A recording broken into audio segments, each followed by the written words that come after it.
This is another episode of me documenting the day-to-day process that I am taking to achieve long-term consistency in the financial market. And today is another day where I came to the market with the perfect approach and timed the low a day literally to the exact minute, but still was unable to capitalize that and walked away break even. How is that so? How is that possible? How can I get the bias correct 3 out of 4 days this week and 4 out of 4 days last week, but fail to execute on those ideas? This is the main constraint that I'm having in my trading right now because I've done the work up front to figure out my playbooks, to get extremely comfortable with them, to be able to frame a higher time frame approach, to be able to frame a market approach. Now it's my inability to execute on that is holding me back, and that's the constraint. So I put a lot of time and effort into backtesting. I've literally been backtesting for 2 weeks straight, all day, every day, as much as I possibly can. And I'm starting to get some mental fatigue around backtesting and reading the market and trying to arrive at a trade idea and then executing on it. The whole process, it's kind of making me, I'm not going to say burnout because I don't believe in burnout, but I'm definitely feeling mentally fatigued, which I guess is burnout. So I'm going to shift my focus. I'm going to make a pivot and I'm going to build a trade management model because that's my number one constraint right now. So you have to identify the constraints in your trading. What is holding you back? And right now, market approach is not holding me back. I've got that down because of the work that I've done backtesting over the last 2 weeks. And even before that, now I have to make a pivot and work on the constraint in my trading, which I can see what it is, right? So it's all about problem identification and problem solution. Right now, I've done a lot of work of backtesting up front, so I haven't been too intentional with discovering what is my problem in my trading right now. But now it's kind of hitting me in the face because I keep framing these trade ideas and I keep missing them. So let's get into it. The optimal market approach. So this is just a little highlight of basically what happened this session. How do I time the low a day and still walk away with nothing? I mean, seriously. This is, I'm communicating myself how I was feeling approaching that day. So the question today is, are we done here? Are we going lower? Which I don't think we are based on how the market is setting up. So initially I came to the day looking for lower prices and I thought, you know what? This is not contingent with my bearish premium gap opening setup because of how we opened at 9:30, where we opened at 9:30 in the location and how we were setting up around the liquidity presented pre-market and overnight. So I thought this is more contingent with my opening range gap bear trap setup, and it was. So initially you can see here I was looking for lower prices. And I'm also noting the fact that it's consumer shipment.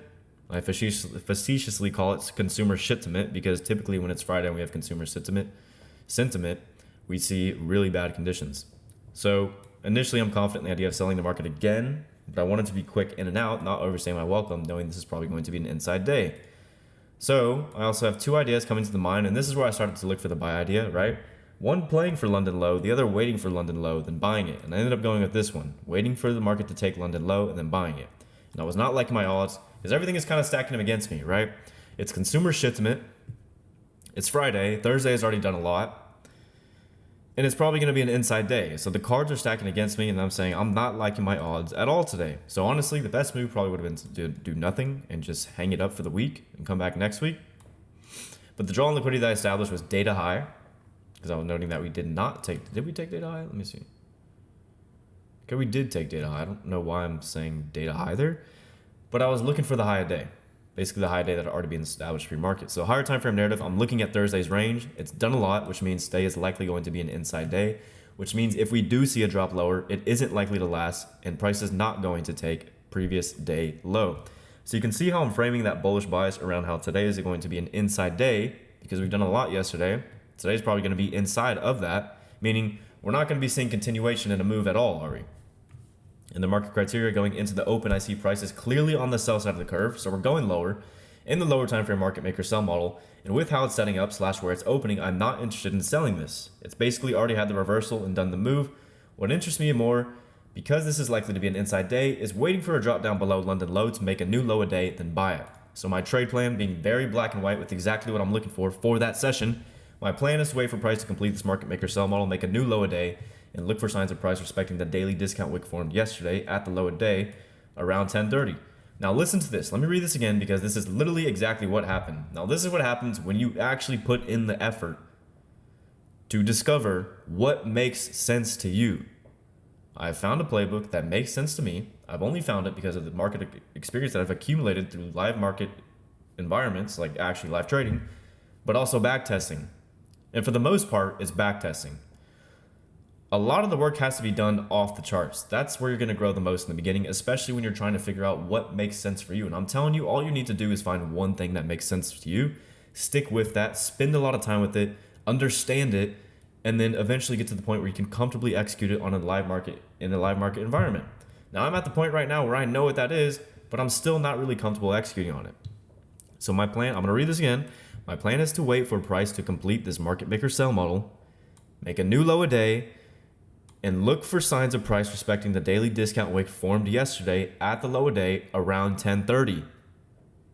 If this does come at all, I know it's coming later in this session. Now, before I show you how the market played out today, I'll show you the examples of this playbook that I've recorded in the past and how it's literally the exact same move. This is what I recorded today, right? But check this out. We have a smooth edge in the overnight session. We have a small gap opening. If you see the black lines, that's the difference between regular trading hours close yesterday at 4:15 and the open the following day at 9:30. We have a small gap opening. We open high on the day. Initially, we trade up. We leave relative equal highs. Note this. We leave relative equal highs. We drop down. We take the low of the overnight range, make a new low a day, and then reverse. Okay? So you're going to see a similar pattern. Same thing here. Open high on the day. Take the London low, make a new low a day, small gap opening, trade up, reverse. Same thing here. Smooth edge in the overnight session. We trade up initially, small gap opening, trade up initially, leave relative equal highs, drop, clear it, make a new low a day, reverse. Same thing here. London, Asia lows, uncontested, trade up, make an initial high, trade down, clear London and Asia lows, complete the lower time frame market maker sell model, reverse, trade higher. Same thing. Same thing. Complete the lower time frame market maker sell model, deliver Asia lows, trade down to a daily discount rate, reverse. Now what happened today? Whoops, not that. I'll just get rid of these. Don't need those. Now what happened today? Oh my gosh, it's kind of like the same thing. Wow, very cool.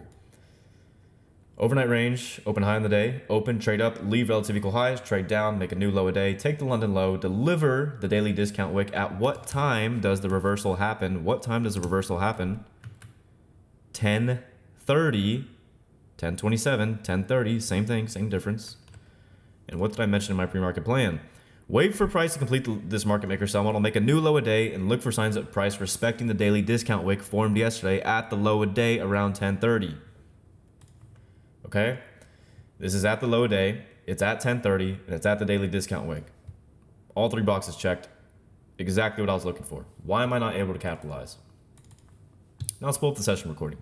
Now we'll get into the nitty gritty. So, like I said in my pre-market plan, I'm looking for the market to complete this market maker sell model, right? So I'm drawing the right side of the curve. I know we're in a market maker sell model. I know we're going to clear out all this sell side liquidity here. Now I'm waiting for price to do that so that I can buy it because I'm playing the narrative that this is likely to be an inside day. I'm looking at the weekly candle. I'm thinking about how that weekly candle is likely to close. If I go back to this, all right, check this out. How is this weekly candle going to close? It's likely to close like what it looks like right now. So today I'm not expecting much. I'm expecting an inside day. This means I want price to trade back inside the range as it drops down, anticipating a close like this. So I want to see this disrupted. I want to see these lows disrupted for signs to be a buyer. I'm looking to buy a drop down into yesterday's discount wick. Same thing. I want to see this disrupted for signs to be a buyer at the low day. Knowing it's going to be an inside day. Knowing it's going to be an inside day, I want to look to buy the market as it drops down into yesterday's discount wick. So back to the recording. I know we're in a lower time frame market maker sell model. I'm going to wait for it to be completed with that narrative. So fast forward a lot. This is basically nothing.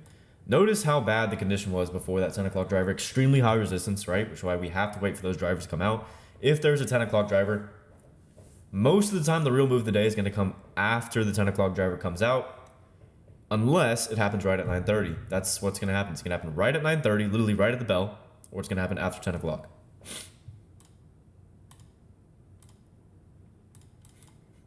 So note how price has not taken this high. What does it do? It leaves it relatively equal, okay? So I annotate that. There's a reason to come back here because now we have relatively equal highs, which means there's buy side liquidity above the marketplace. So as the market drops down, and I know today is going to be an inside day, I'm looking for signs to be a buyer at that discount wick. And do I get it? Check this out. Do I get it? I get it, okay? So look at the time, 10:29. We've respected consequent encroachment. Look where the body closes. That's how I know it's respecting it. Note where all three of these candles, look where they close. This candle opened, traded down, but where did it close? Above the midpoint of yesterday's daily discount wick. So now I need to see this gap become inverse for me to take a long. And it does, and I take a long. Now here's the problem. Here's where everything falls apart. This is where everything falls apart. I was too scared to risk $200 on this trade. Now I was unaware that the volatility on this day was abnormal. It was higher. It was a lot higher. Because typically, on a setup like this, I'm not risking, you know, how many points did I actually end up risking on this trade? Let me go to a chart real quick. Not this chart. Here we go. So with that long entry there, okay, that's 40 handles. That's way too much, okay? So I was unaware of the risk on this trade, and this is what led me to kind of freak out and why I got stopped out prematurely. So I'm scared of putting my stop loss below this low because it's 40 fucking handles. It's just 2 1-minute candles, right? So you're looking at that and you're not thinking it's going to be a lot, but if you don't know that the volatility is extremely high, like this candle is 25 handles, this candle is 24 handles, this candle is 16 handles. So the volatility is abnormally high, and I'm unaware of that. So instead of framing my stop below this candle's low where there's a little imbalance, which I did put it initially, okay? You see how I initially placed my stop loss there, but then I slowly raise it up because I'm like, oh shit, $200 in risk. So I moved it up, right? Scared to risk $200, which is honestly justifiable because I should not be losing 40 points in a trade. This was way more than my normal risk amount. Usually I'm risking $90, $80, $70 a trade. That's $200. That's literally double. So I did not check the risk on this trade, was unaware of it. And then because it was $200, I have to put my stop loss at a point where there's no logical reason for me to place my stop loss there. It's just there because I'm comfortable. I'm more comfortable with losing $135 versus $200. So it's just there. Now, what does this lead to? Had I left my stop at this low right here below this tiny little gap, I would not have been stopped out. And what happens next would not have happened at all. So again, this is an instance where I've choked my stop, and this has led to a series of mistakes. So I get knocked out here, right? Now, how I handled this loss. This is extremely crucial. Because if you watched my previous videos recently, you know I've been talking about how you have to handle your losses. And the best traders are the best losers. After this loss, this was a loss where I increased the risk on the trade unwillingly. I didn't know that it was going to be that much, right? Now, I waited literally an hour for this to play out. I had a feeling that this was probably not going to be the session for me to trade. I should probably just walk away and do nothing. I was kind of checking out. I was kind of ready for it to be the weekend.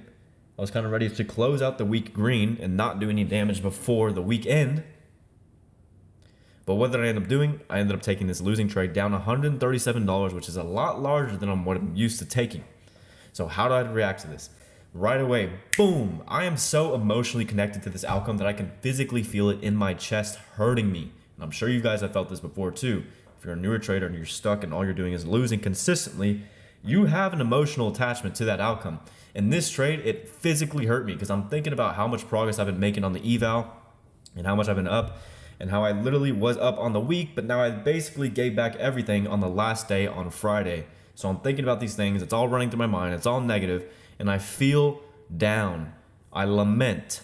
I sulk. I feel sorry for myself. And I'm so emotionally attached to this outcome that I can physically feel the feeling inside of my chest. Then it hit me. Now, this might sound weird, but somebody was telling me to handle my loss this way. Either it was just my intuition. Maybe it was God. Maybe it was me, my subconscious mind. I don't know what it was, but this voice in my head literally came to my mind. I forgot exactly what it said, but it said something along the lines of, what are you doing? How do you handle your losses? The best traders are the best losers. And then right then and there, boom, I snapped out of it. I realized how much I was letting this one single loss affect me mentally. One loss on a fucking eval. What does that even mean? It's nothing. So as soon as I bring awareness to how I'm reacting to that loss, I'm able to control my perception of that loss and instantly wipe away any emotional connection that I had to it. Like this, literally. Because how your losses impact you is entirely up to your conscious perception of that loss. So if I perceive this as, oh my gosh, I had so much progress going and now it's all gone and I've given back by Friday and now I'm going to close the week out break even, and oh my gosh, I'm still so far away from profitability and this and that, and wow, I'm feeling so sorry for myself, then it hurts. It hurts. But if you just think, oh, it's just another loss on the eval, it's just the cost of doing business. Do you think it can hurt you if you think that way? How you perceive your loss literally gives it the power to either bring you down or not bother you at all and actually lift you up and actually teach you something from it. It's completely and entirely up to you. The way you consciously perceive that loss is what it is. Literally.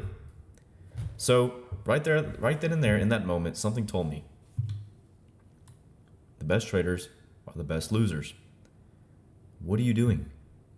What are you doing? Stop.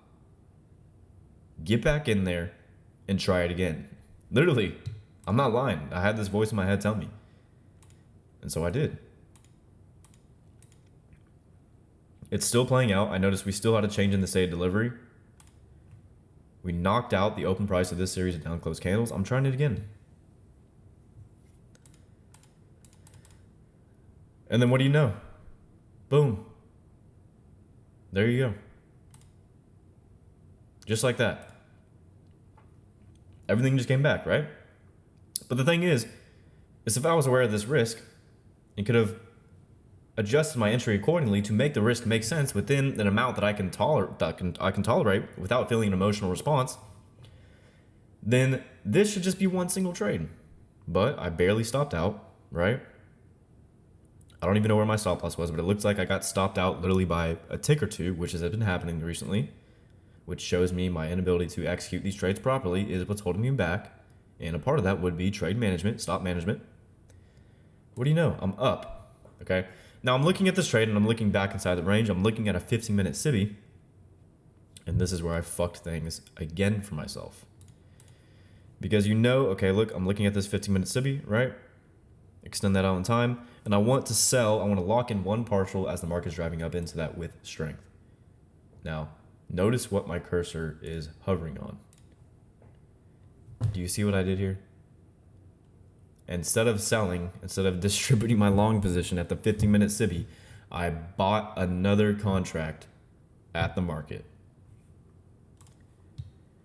So we'll let this play out.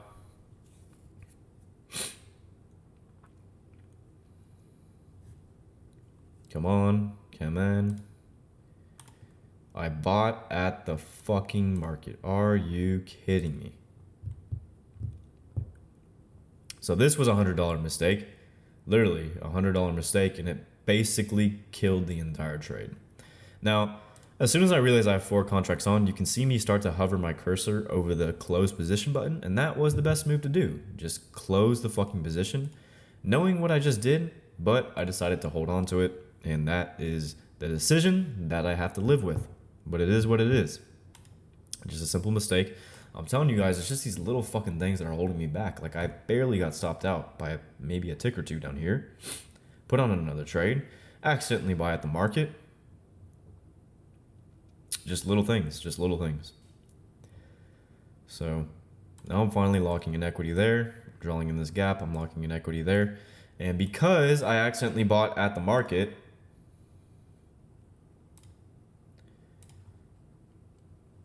my risk is now my average entry price is now all the way up here because I literally bought the market like right here. So it averages out to like right there on the last 2 remaining contracts. And it comes back and it stops me out. So I boost my stop to this candle's low because this average entry price was now so fucking high. That's why I moved the stop to break even. It's like, motherfucker. And it came back, took the stop for break even. So that's that. A series of events, right? Definitely a roller coaster for me today, 100%. And I came out break even. So what is there to learn? What is there to learn, folks? What can you learn from it? All you can do is grow. All you can do is learn from it. So this was a roller coaster of a session for me. And when I have a roller coaster of a session, I am all over it. I'm telling you guys, I am all over that shit. And I'm trying to figure out exactly what happened, where I went wrong, this and that. So I explained the extreme growth that I had handling that loss. So something about that loss for something inside me instantly snapped into form. I understand that the best traders are the best losers. And I'm not going to read all of this because I basically explained it. But today showed me that I need a trade management model because what is holding me back is my inability to execute on these moves. I'm able to frame them consistently. I'm able to have the correct market approach. Now it's my inability to execute on these moves that is holding me back. So what I did wrong, accidentally bought at the market, skewing the risk, and that was basically the main mistake for today. You know, had I not done that, that's a $100 mistake. Maybe the outcome of the rest of that trade would have been different. Maybe would have banked $300 profit or so, but a $100 mistake, it's pretty costly. And it's just simply buying at the market when I was trying to sell at the market. But the main takeaway from today that I want you guys to carry with you is how do you handle your losses? Seriously, because the best traders are the best losers. You know, I'm thinking about the top traders. If you think about, let's just say FX Alex G, because he's a popular trading influencer. I'm sure you guys are familiar with him. This motherfucker does not give a shit about money. Do you think he cares about money at all? He shows you trades like, oh look, I'm up $200,000. Oh look, I'm down $50,000. I lost $200K today. And the way he says it in his demeanor and how you can just tell he does not give a shit about money. So seriously, you have to change your perception around how these losses are because it's literally just the cost of doing business. If you have a model, if you have a process, if you know exactly what you're doing every single day, day in, day out, it's the same thing, then it's just simply the cost of doing business. So do not allow your losses to weigh you down mentally. You can consciously control your perception of losses through awareness. If you're aware that whenever you take a loss, you feel like shit, you feel down, you get negative, you can fix that by simply bringing awareness to that and remind yourself that the best traders are the best losers. And losses are simply the cost of doing business because you can show up the next day, do the same exact thing, and get a completely different outcome. That is how this game works. It's roller coaster like that. But as I trade more profitably, I'm starting to realize that the red trades, they don't mean anything. They literally don't mean anything. So I did make a new equity high this week to close out the week, although it should have been another $300 in profit. I made a $100 mistake. It is what it is, folks. You have to live with the decisions that you make and accept them, and all you can do is grow from them. That's it. So moving forward, what is it for me? A trade management model, and that's gonna be it. But please, folks, how do you handle your losses? Seriously, take that into account. Bring conscious awareness to how you feel after a loss, and defeat any negativity that you may feel that may be holding you back, because you have control over that. You literally have control over that. You do. Seriously.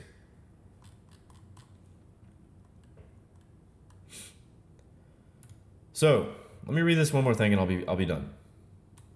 I realized how much of a bitch I was allowing myself to be after I lost on the eval. I was literally heart shattered in the moment. I react the same way I would do in the past. The old version of me feeling the weight of the loss so much emotionally. I can feel it physically in my body when I let myself feel down about it. The thing is, what I learned today is I literally have conscious control over my perception of the loss, and I can instantly remove any associational pain I have with it by simply bringing awareness to how I am letting myself react to it. It's just a loss on a fucking eval. What is wrong? Seriously. So that's the end of the week. 50,820 will be the finishing balance for this week, and we will continue pushing towards completion of this challenge. So appreciate you for sticking around to the end if you're here. And until next time, good luck and good trading. Handle your losses correctly.